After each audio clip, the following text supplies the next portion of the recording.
بسم اللہ الرحمن الرحیم۔ شروع اللہ کے نام سے جو بڑا مہربان نہایت رحم والا ہے۔ شکایت موت سے نہیں اپنوں سے تھی، ذرا سی آنکھ کیا لگی وہ قبر کھودنے لگے۔ پرندے اپنے پاؤں اور انسان اپنی زبان کی وجہ سے جال میں پھنستے ہیں۔ ہم سمجھتے ہیں کہ خدا ہمیں اوپر سے دیکھتا ہے، در حقیقت وہ ہمیں اندر سے دیکھتا ہے۔ چھوٹی سی زندگی نے بڑا سبق دیا، رشتے سب سے رکھو، امید کسی سے نہیں۔ کبھی بھی خود کو اتنا قیمتی مت سمجھنا کہ ہر کوئی تمہیں دل سے نکال دے، کیونکہ جس چیز کی قیمت زیادہ ہوتی ہے اسے اکثر لوگ چھوڑ دیتے ہیں۔ پتھروں میں ایک نقص ہے کہ وہ کبھی پگھلتا نہیں ہے، لیکن پتھروں میں ایک خوبی بھی ہے کہ وہ کبھی بدلتا نہیں ہے۔ وقت گہرے سمندر میں گرا ہوا موتی ہے جس کا دوبارہ ملنا ناممکن ہے۔ دنیا کے سبھی لوگ خوبصورت ہیں، بدصورتی ہمارے رویے اور سوچ میں ہے۔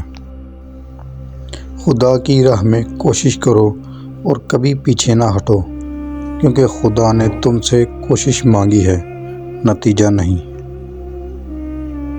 زلزلے سے جس طرح بھاگ کر لوگ گھروں اور دفتروں سے نکلتے ہیں، اسی طرح اگر اذان کی آواز سن کر نکلیں تو زلزلے ہی نہ آئیں۔ ایک آدمی دھوپ میں 8 گھنٹے مزدوری کر سکتا ہے، لیکن پنکھے کے نیچے کھڑے ہو کے 2 رکعت نماز نہیں پڑھ سکتا۔ وجہ کیا ہے؟ جسم مضبوط ہے، روح کمزور ہے۔ اگر آپ کا بلڈ پریشر غریب کے سامنے جلدی چڑھ جاتا ہے اور امیر کے سامنے نارمل رہتا ہے تو آپ بلڈ پریشر کا نہیں، منافقت کا علاج کروائیں۔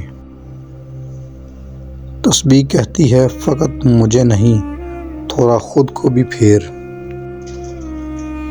وہ بلندی کس کام کی جس پر انسان چڑھے اور انسانیت سے گر جائے۔ سب سے بڑی سلطنت اپنے نفس کا حکمران ہوتا ہے۔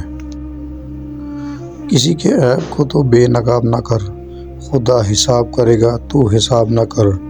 بری نظر سے نہ دیکھ مجھ کو دیکھنے والے، میں لاکھ برا سہی تو اپنی نظر خراب نہ کر۔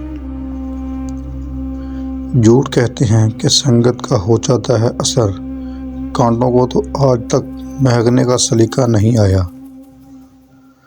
مکڑی کے جالے سے بھی زیادہ کمزور ہے یہ دنیا کے سہارے۔